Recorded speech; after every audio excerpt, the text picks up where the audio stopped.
Hey everybody in the FFBE Global Facebook group, and hello to everybody who sees this video on YouTube as well. Hope you're having a good week so far, and hopefully you are having some really good luck in the new and improved Steel Castle Malfikia. That's what we're going to be talking about today. So if you are new to running Steel Castle, or what some people call Item World, I want to talk a little bit about the changes that just came out on Thursday, and a little bit about ways that I think it's a good thing, ways that I think it's not a good thing, and then also just kind of share a couple suggestions based on my experience of running the item and the event for the past 2 days. So without further ado, let's take a look. So if you have just started playing the game, or if you have not been playing for very long and maybe didn't do the last Steel Castle event for one reason or another, or any of the recent ones, it doesn't run any different. You know, you go in, you pick a weapon, you go through all 10 levels, and you pick up one of 3 abilities at the end of each level, and that's fine. So it works. The event is fine in that respect, but there are some things about it that have changed. So let's take a look. They have removed the low value or odd value ability enhancements, like the 1%, 2%, 3%, and 7% stat boosts to various stats. So what that means is that at the lowest, you're going to get a 5% boost to, like, say, attack, defense, spirit, whatever. I think that's a really good thing. I like having nice round numbers. So 5, 10, 15, 25, 400%. I really like that rather than like 398% for one reason or another. It looks good, and I enjoy it. So taking out the 1, 3, 2, 7, like I enjoy that. They also took out the low value auto stat buffs and the HP MP recovery buffs. Now the high end ones are still there, but the low ones are no longer there, and most people weren't really picking those anyway, but they're gone. So that's nice. So if you really want the high end ones, you can pick up the high end ones. Now they also, to kind of compensate for the fact that they took some of that stuff out, they added some new ones. They added a 20% stat buff to every type of stat. So, and 15 is no longer the maximum you can get off of a base ability. You can now go up to 20%, which in some cases means that, you can have up to 90% attack on a gun or an axe, for example, which is really strong. Makes it really easy to gear your units. The unit cap is still 400% for a stat, but this makes it really easy to efficiently cap out your stats. They also added a couple of combos. So they added a 20% HP and defense combo and a 20% HP and spirit combo for all weapon types. Now, I've only seen the HP and defense spirit combo show up. I've not yet seen the HP and spirit combo, but it is there. They have also added a 30% attack and magic combo for all weapons, which is how you get that 90% on a gun or an axe, because the rare is 40%.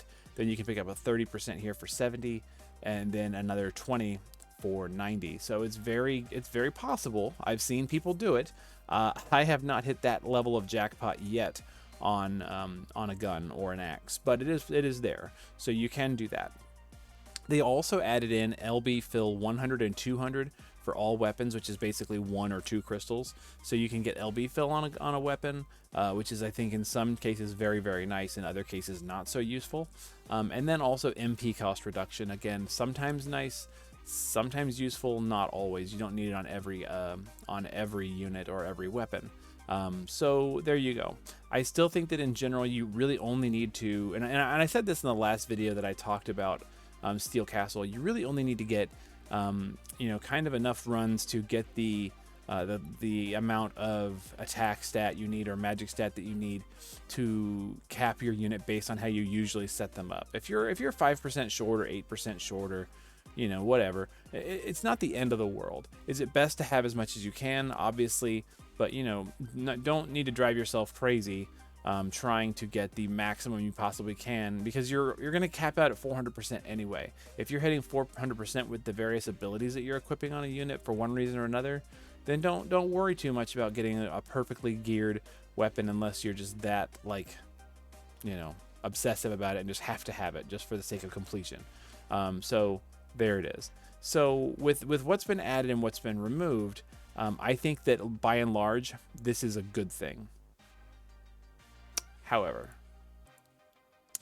I have a couple of issues, and one that I forgot to type up, but I'm going to go ahead and talk about it. So the one that I did not type up is that some weapons we have had around for a long time. There were a handful of equipment enhancement events where they gave you a unique ability that was only available during that event for specific weapon types. So, for example, daggers. There was one where you could run any dagger, and you could get a unique rare ability for all that was available only for daggers during that event, and you cannot get that ability ever again.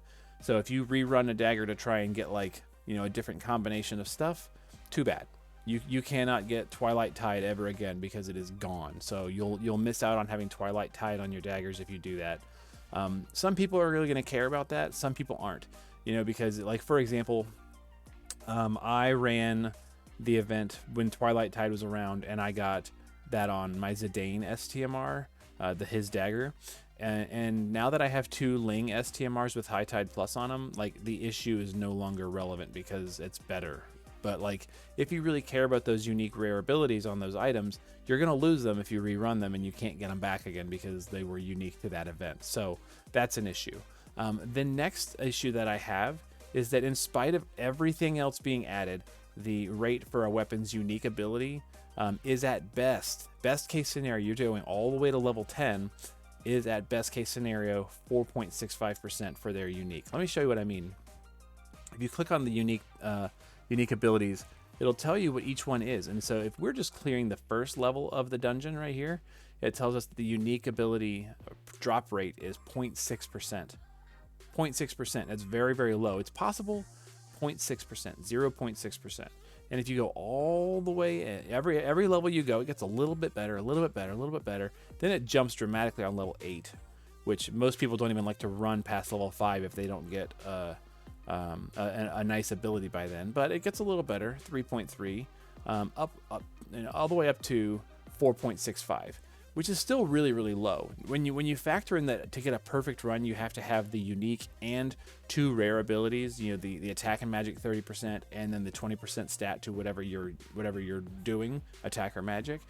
It's pretty rare. It's gonna be really uncommon to get that. And because there's no way to like narrow down, I want to focus on attack or magic, or I want to focus on defense and spirit, or HP and MP. Because there's no way for us to kind of like narrow down where we're going. The pool, in my opinion, and this is where I'm going to get into a little bit of an opinion piece here.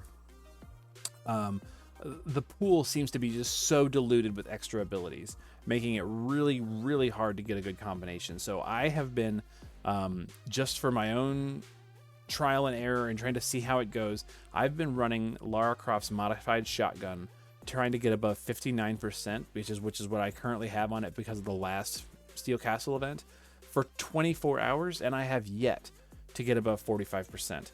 I did some of this on stream, and so you can go in and you can, if you're really interested in that, I can happily link you to where I did these on stream just to show what it's like, and it is ridiculous. I was getting, I'll get the rare, and then I won't get a single attack buff for the rest of the run. For some reason, spirit, defense, and HP on my runs are showing up way more than anything else, with the exception of the largely useless auto cast buffs. So like the auto defense, auto spirit, auto HP, MP restore, like those are showing up in hordes. HP, defense, and spirit showing up in hordes, but attack, really, really bad. Magic is showing up a little bit. Magic showing up on my Lara Croft shotgun, not helpful at all, but it's showing up nonstop, like 15% on level 1, which should not be happening very much. There were times where I would go 5 or 6 levels in a row without getting a single attack buff. And I don't know. I feel like there's something wrong with it. I don't know for a fact that there's something wrong with it. This is anecdotal. This is just an opinion. This is my experience that I've been having over the past 24 hours. It seems broken. It seems like it's not working to me. I know people are having good runs. I know people are having better luck than me. To me, it seems really, really bad. So because the rate for rares is at best set to 4.65, if it turns out to be wrong, or if they get buffed later to match the rate of rares that you get in the Japanese version, you'll want to use your refills then. You know, if you're really wanting to just re-roll and re-roll and re-roll now with these really crummy rates, you know, you go right ahead. I don't think there's anything wrong with that. You know, you're gonna want to clear out the event anyway, so going in and doing it, just do it at your own risk. You know, I personally think I'm done spending refills right now because it just seems like it's not getting me anywhere. After you know 24 hours of trying, if you're having better luck, you know, I'm really happy for you. I really am. I just want more than 59%, and I can't seem to get it. All it takes is, you know, 2 rares to do that theoretically, and I'm getting plenty of rares. Actually, what's funny is I'm getting like the gun rare, so like the 40%, and then I'm getting like defense 20% or spirit 20%, and I'm like, oh my gosh, you know, oh my gosh. So yeah, that's my suggestion for right now. Save your refills, because I think if it turns out that they're wrong, they're not necessarily going to credit anybody refills. This is just an opinion. I could be totally wrong. You know, I've been playing this game since the day it came out. I was not one of the beta test players. I've been playing this game since the day it came out. I don't think they'll refund refills because you don't have to spend them. That's just an opinion. So, that said, if you're going to rerun items, or if you want to focus on running items in this event, what items would I recommend as somebody who's been playing for as long as I have been? I would recommend you focus on items that you're going to use all the time, especially for units that you are either going to whatever you want to call it, take to dark visions. So Sephiroth, if you have Sephiroth and it's high level, probably always going to take Sephiroth to dark visions unless the boss is specifically resistant to dark, and maybe even then, right? So re-rolling his katana to get good mods on it is not a bad idea. I did do 1 re-roll on Sephiroth's katana and ended up with like twice as much attack on it as I had before, and that was enough for me. He's hitting his attack cap really easily anyway, so I'm not that worried about it.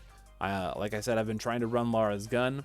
I am still going to continue running Lara's gun, but I'm not going to use refills anymore on it, and unless something changes with the rates, because yeah, it's just bonkers, at least in my experience. So Lara's gun, Sephiroth's katana, if you have Auron and you have like the Auron STMR that you're wanting to use for him, that's a good example. Just anything that's unique that you're going to use all the time for dark visions, that's a good one to do. Another one is going to be units that you always use in Clash of Wills. So like Black Sparky for Sky is another possibly good one. And getting that 90% on Black Sparky is going to be so good if you can do it. Because it's going to make Sky super easy to gear for killers and everything else that Sky needs to be really good. So those are another good ones. Or just high versatility weapons. So weapons that either just have really high stats, like the various Dark Visions, Dark Gambitine, Dark Masamune, for example. You know, those are good ones. Why did I say Masamune? It's not Masamune. Those are good ones just because they are good stat sticks. So getting good stats on them is nice. Or weapons that have a unique property like LB damage or a strong killer effect. Putting those on are getting those upgraded just so you can slap them on any old unit is going to be, you know, good to help them cap out their stats. How much you need to put on it is going to kind of be up to you. How crazy do you want to go re-rolling this to try and get the best possible? Going to be up to you. I wouldn't recommend going too crazy right now because to me, it just seems like something's off. What would I do to fix it if I had the chance? If I had the chance to fix it, I've been thinking about this a lot. If I had the chance, this is just like this isn't really advice or anything like this. This is just like kind of me thinking out loud about Steel Castle. If I had the ability to fix it and make it the way I wanted, I would either, one, make it so that instead of just 1 dungeon, there were 3 dungeons. And there was one that was said, you know, if I want to focus on HP and attack and magic, I go down this route. And it's not that they're not going to have the other abilities, but the attack and magic are maybe going to be rated higher in Dungeon A, and then defense and spirit in Dungeon B, and then like HP, MP, and like the random like auto buff abilities in like column C or even D. You know, put the auto buffs in D, and then A, B, and C are like the kind of like the main chunks of your stats that you want to buff up. That would be option 1. And maybe the penalty is, you know, to balance it out or something like that. Like I don't know, but just letting you try and focus, because there's nothing more irritating than running a gun that is going to be using attack stat and getting nothing but HP and defense and spirit. Like I'm never going to use that. So let me just narrow it down to be the things that I probably want. That'd be option one. I think that would be too easy to customize, and maybe would not be feasible for the way they run this event. So instead, I've thought about option two. Option two would be, you still have to farm it, you know, a lot, and they can leave refill orbs the way they are, but instead of picking random events or random abilities that you get at the end, you just have to like get currency for every level you clear, and then you can just buy the abilities you want at the end. They're still incentivizing you coming in and playing. They're still incentivizing you rerunning the event. They're still incentivizing you potentially using Lapis to get the currency that you need to buy the abilities. But I think that would make it better, because then you can just get the, you know, not give yourself a headache over it. You just go in, get the currency, use all the refills you want, upgrade the item, and then be done with it, and not be banging your head against the wall trying to get, you know, the perfect combination of stuff randomly. And you could argue that's going to take all the fun out of it. Well, guess what's also taking the fun out of it? Getting nothing but HP and spirit mods on a gun. Do I look happy about this? I'm not really that happy about it. But you know, I think it could be better. I would just like to see it be as good as it could be. And I think that, like, honestly, I feel like the new setup has been worse for me in the past 2 days than 3 years of what, you know, Item World has been like in the game. So I know no one's ever going to see that opinion. If your opinion is different than mine, if you have another way that you think you would like to fix Item World, I would love to hear about it. You know, maybe we can get enough people to like jump on the bandwagon. But who knows? Either way, if you're going out there trying to upgrade your weapons, I wish you the best of luck. And I hope that you have better luck than me, just for your own sake. And I'm not even going to be bitter about it if you are.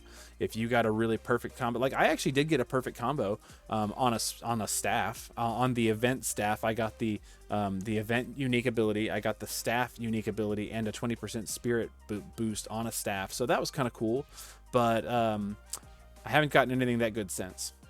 Not even close. And again, that was for a spirit staff that's not even that good. The event, like, I mean, it's decent. It's a good starter piece, but like, you know, I could see it going on a support unit, or like a kind of a provoke tank or something, where you're just trying to get the elemental stats covered. But like in general, it's not even that good of an item. And I know it always seems to be that way for me, where like I'll run a cruddy item and I'll get good boosts on it.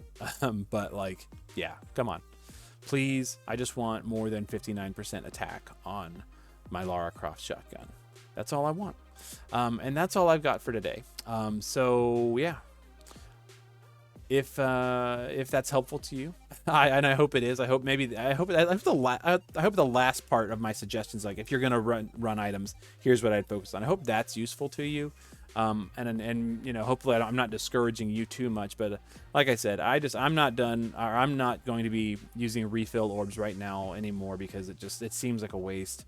I've used a lot more than I wanted to on stream and got really bad results. I'm still sitting at 59% attack on my gun, and yeah, I'm not happy about it. So I'm done ranting. I'm done ranting. I've been ranting for 20 minutes almost, and I'm done with it. So hopefully you have a good night. Hopefully you tune back in next week, where I'll be happier about something, and can maybe share something different other than just me ranting about Item World. Have a good one. Take care.